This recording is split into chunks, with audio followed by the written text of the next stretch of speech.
Hi all, welcome to the latest edition of the Off the Post podcast. Just a bit of fun covering all the football around the world, or mainly Europe especially, but it's going to be exciting this week with Scotland, Italy and Turkey, just three of the notable leagues that have potential title deciders this week. So looking forward to seeing what crops up in them, and honestly football is getting a bit interesting with obviously the end of the season. Then you've got cups, Europe and so forth. So you can smash the links, be awesome, sub to the channel if you're new, follow me on Twitter at GTheLegend. All the links are down below for playlists on the channel and social media links as always. And remember to smash the notification bell so you know whenever an upload comes up. And if you want this on in the background, go for it guys. It's just going to be a bit of fun for about the next 15-20 minutes and hopefully cover our fair share of football.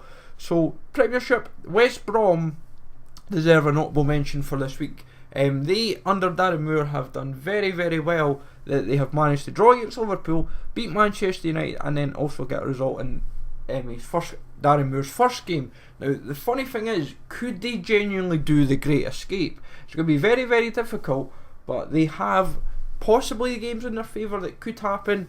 But it is also worth noting that Stoke had a great chance against Burnley last week. They were a goal up and they could have got valuable 3 points. But for me, Southampton, West Brom and Stoke look like they could be going down now. That is what it seems to suggest. And I would honestly say it should be interesting to see how that progresses. Then from there, the Championship, Sunderland are down to League One. That is the big talking point. It's kind of unbelievable that a team who got relegated to the Premiership, from the Premiership to the Championship, and actually fought for so many years to stay up in the Premiership, and this year they have been absolutely diabolical. What's actually interesting is they've had games where they've been like 2 or 3 goals down and they have still managed to get a drawback somehow. It's like, how on earth have you managed this? It's like, but they've got players like Jack Tordbell. He's on like the big point was he's on 70 grand a week, but he's getting his wage cut to like £44,000. That is kind of like insane money for a League One player. But I hope that whoever takes over Sunderland, there seems to be a lot of talk. There were talks of, like, I think it was Adam Pearson, the used to run Hull when they were in the Premiership and all that, and also when they were in like the lower division and worked their way up. And then I think he's now involved in rugby for what I believe. So it could be an interesting dynamic with him. And then obviously Burton, they could do the Great Escape. They have dug deep the last few weeks to get results in their favour.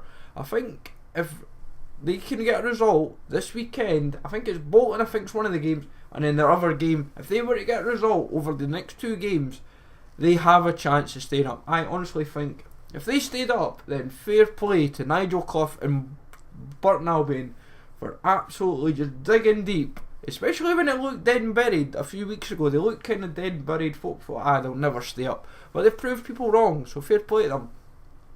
Rochdale in the League One is kind of the continual talking point, really, mainly because they were kind of the team to be doing the Great Escape.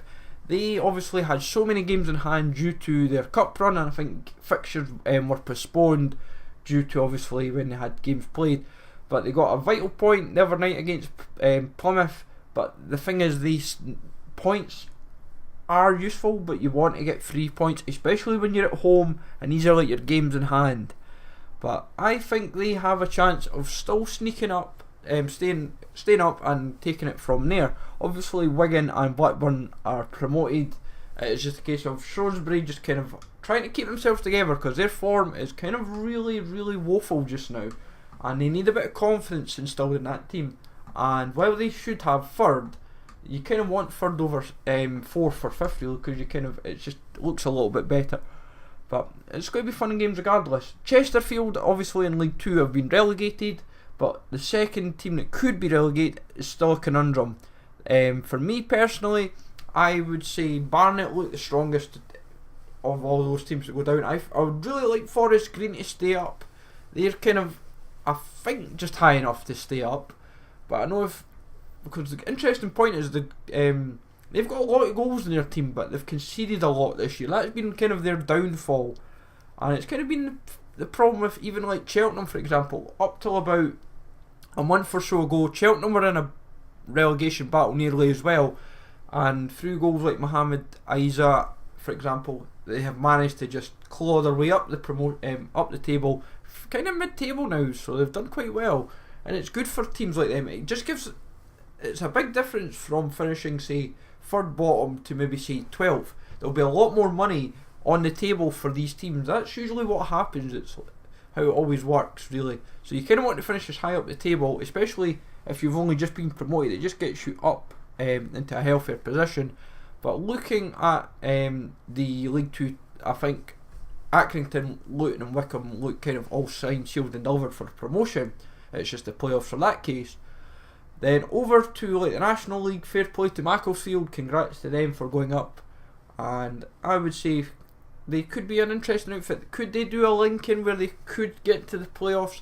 It will be difficult, but I at least fancy them for mid-table. They look a decent outfit, they're very strong at home, and defensively they are quite robust, so I would quite fancy them to have a good run next season in a harder division and compete back into the Football League standings. And I'm sure they would kind of like a good Checkatrade Trophy run next season. That's probably what they would quite like, as long as they stay up. Then over to Scotland, the Scottish Premiership title race is still ongoing. It could be finally wrapped up this weekend if Celtic get a result against Rangers. Now obviously Celtic played Hibernian at Easter Road last week and Hibs won 2-1, and it was a really good game of football in all honesty. It was a very fun and engaging game. But obviously the title race is still to be decided, but second in Scotland is the biggest talking point between Rangers, Aberdeen and Hibernian. It is a case of who wants it probably the most, but also a case of where it will end up in terms of who is going to finish second, who's got the stronger form going in, because it's worth noting Hibs have yet to lose since since Florian Camberry signed for them in January. They've only lost one game since January, and that just kind of shows their form that they've had. They've only lost a handful of games this year, so it shows that their form collectively this season has been very impressive, and it has only been the odd game they've lost. Yes, they lost against Hamilton early in the season, and it was like 3-1, but they've shown this season to be a very robust side under Neil Lennon. They have that toughness, which was maybe lacking under Alan Stubbs when they were in the Championship. But still, it was a team that won the Scottish Cup, so the counter argument could be collectively maybe not. Then obviously St Mirren are sealed for title race. They've kind of lost their way a little bit the last couple of weeks, which is not ideal. Defeat to Falkirk late last week was not ideal, but I'm sure they can pick themselves up with playing them, funnily enough, on Saturday. That should be an interesting game to see. Then from there, the rest of Scotland, the biggest question really that is developing and amongst the lower leagues is Cove Rangers. Now Cove Rangers is a Highland League team. Now a lot of folk would say, why would you care about Cove Rangers? Now the Highland League FA, or the organisers of the league, are making a bit of a muck up. They're making Cove Rangers play a game on the Tuesday night, and they have a game against Spartans to determine who between the Highland League and the Lowland League would go into the playoffs to face against Cows and Beef. And for a team like Cove Rangers, who have been absolutely unbelievable this season, they had a very good cup run, especially in the Scottish Cup. They got beat by, I'm sure it was Kilmarnock, if my memory serves me right. They absolutely were very, very impressive this season in the league and in the cup, and showed a very good toughness that I would say they're not going to be they're going to be a very difficult side to beat for not only Spartans but Cow and Beef, depending who obviously goes into the playoff to face Cow and Beef. But Cove Rangers shouldn't be having to play a game on Tuesday night. It's practically play into Spartans' hands, but Spartans have a very robust structure. They always they do well in the cup. They had a good cup run a few years ago. I'm sure it was the quarterfinals they reached, and it was Berwick Rangers they had, and they were unfortunately knocked out because they had a chance of facing Hibs. That was the big incentive. It was like, but the winner of Spartans and Berwick would face Hibernian, and it didn't happen, which would have been a nice fought for Spartans fans. But I'm sure if Spartans were to finally get their spot into the football ladder, Football League pyramid, that would be absolutely awesome for them, because I'm sure Edinburgh fans especially would appreciate, because they're a very well supported team in the community, and I would say should be exciting to see what develops from there. Now, from a domestic perspective as well in Scotland, you've got the Player of the Year awards and Manager of the Year awards for Scotland coming up on Sunday. For the Player of the Year, you have McGinn, Forrest and Scott Brown as a notable three that seem to be the ones that everyone seems to be suspecting will maybe win it. But remember, Chris Boyd is a top goal scorer in Scotland, so he is probably just as worthy of winning it. And then the Young Player of the Year award is Morelos. Then Lewis Morgan of St Mirren, who's the only player out with the top division to feature in this award. Then Scott McKenna of Aberdeen, who has also had a very equally impressive season representing for Scotland. And then Kieran Tierney is the fourth player, who is kind of seen as the odds-on favourite for the award. So I would say keep your eyes peeled. And then obviously the Manager award is Steve Clark, Jack Cross, who in their own rights have done very, very impressive for their respective teams. Then obviously you have Brendan Rodgers and Neil Lennon for their respective teams as well. So I would say keep your eyes peeled for any FIFA fans on what might happen with that. But I would assume regardless that something should be worthwhile for both teams, for all the awards really, that it should be quite fun. From domestic to continental, I would say France should be an interesting battle. Nice aren't as impressive this season. They are having their struggles, and they could have a little bit of difficulty of getting a decent spot in Europe. Of course, the champions get into Champions League automatically, and I'm sure second do as well. But then you obviously I'm sure second and third get into, I think it's first, second get into Europe, then third, fourth, fifth, sixth. They have their battles for obviously what places into like the Europa League and to the Champions League.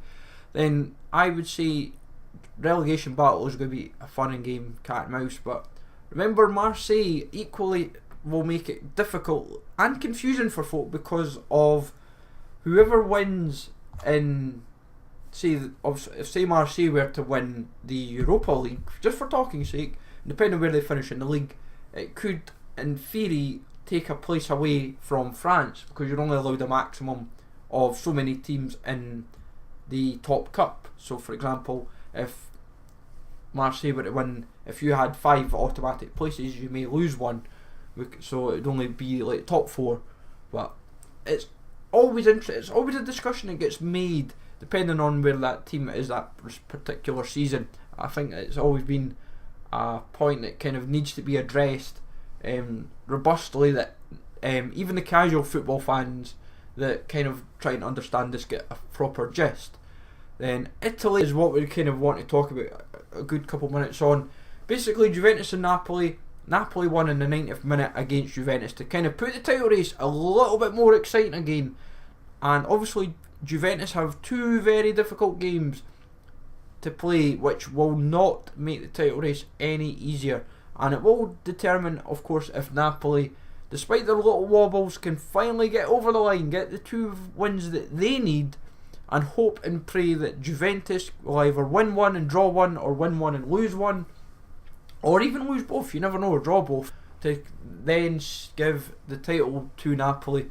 And it kind of puts the stranglehold that it's been for years, not just of Juventus, but of both Milan teams, who were kind of the last sort of teams in recent memory to win the league, and it gives a kind of change. Obviously Napoli last won the league a long time ago, kind of in the era of like the 80s, but it's still going to be fun and games to be had with 2 games to go. It makes it exciting as a casual football fan, or even those that follow Italian football immensely. Italian football TV have been I will say them again, have been really featuring this progress, and it has actually been very, very exciting, and the knowledge that they've been sharing to football fans around the world has been quite exciting. And obviously talking about, have Napoli won the title race, have Juventus thrown it away, and all this sort of stuff, and obviously talking about the Champions League for Roma's hopes as well. In Turkey, the title race is still ongoing with their top 4. It's literally, no one wants to throw it, no one's giving it away yet.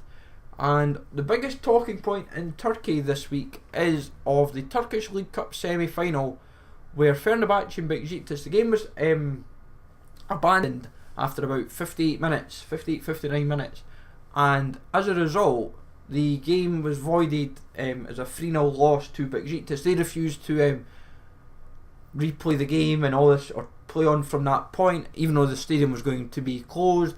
But according to the rules, and apparently the Turkish FA broke their own rules, which is kind of very interesting, and it makes for interesting analysis of where does that kind of take. Do Besiktas have could they take that to like the Court of Arbitration of Sport and say, look, Turkish FA have done this and done that? What would actually happen then? That would make it more insightful to see where could not only Besiktas but other teams in the future, because a point worth noting as well is Sergio Ramos during the Champions League quarter-finals of Juventus. He was in the dugout, and apparently, according to the rules, you're supposed to be in the stand. You can't actually sit in the dugouts. Apparently, you can't be within the playing pitch, and that played a part. Obviously, when Allegri pointed to Ramos that you should not be there. So Bayern should have maybe thought of that because of Ramos playing the other night. That they should have said, look, you're playing when technically you didn't really serve your ban. Because remember, Vidal, he sat in the stands for when it was Juventus's game, the Bayern game, sorry, for when he served his ban. So it swings and roundabouts. Then, of course, in Holland, you've still got the battle for second. That is ongoing, and I honestly think second and third in Holland, it's Alkmaar always seem to have this little spell where they seem to just suddenly come back into the front of the last won the league a long time ago, and it was under Van Gaal, if I remember right, and that was a very good team they had. And I would say under Alkmaar this season, Jahan Bakash, the Iranian winger, has been absolutely insane with his performances this season, running teams ragged, and honestly, fair play to the guy. It might merit him a transfer in the summer, who knows, but keep your eyes peeled to see what happens with not just AZ Alkmaar, but of course Dutch football in general. PSV obviously won the league quite comfortably this season, and I would say should be exciting to see what happens with a lot of transfers, because a lot of leagues always seem to mop up the transfers. Like, they always like to go and cherry pick from the Dutch league. Like Lozano's probably a sought after player, Jahan Bakash. Dolberg maybe just a little bit, but not as much this year. But you've still had players like Dolberg, Van Ginkel put very impressive seasons in. Interestingly, Van Ginkel, I think, only just confirmed like last season or in January, is like a permanent deal back into Holland. Obviously because he was like a loan player from Chelsea for so many years, because he dodged around in the leagues. But as a whole, football is going to be quite interesting. I think with all the cups kind of coming up soon, like in Portugal for example, you have Aves. They're quite low down the table against Sporting. That should be quite a fun cup final. Then obviously you've got finals in like Sweden and Poland, and obviously the Turkish cup final, and then obviously you've got the Scottish cup final between Celtic and Motherwell. But I would say there could be a few shocks in the cups. I honestly think there will be. It would be quite nice to see. It makes it a bit of a change. Frankfurt might find it difficult, and Bayern's in the German cup final, but all will be revealed soon enough. And it is also worth noting there's a third division team that faces PSG in the French, I can't remember if it's the League Cup or the Cup final, I can't remember which one, but it's worth noting that as well. And I would say should be interesting to see what develops from all the respective cups, and who potentially gets into Europe as well as a result of these cups, because it will make it all the more interesting in their own domestic leagues. But hopefully you enjoyed this, folks. Let me know in the comments below if there is anything I've missed. I'll aim to get some guests in covering their respective teams and leagues in due course. I've got a few folk from like Holland and Italy that might be looking to have their say in the podcast. So if you can smash likes would be awesome. Sub to the channel if you're new. Follow me on Twitter at GZLedge. Remember to hit that notification bell, and I will catch you all later for more content on the channel.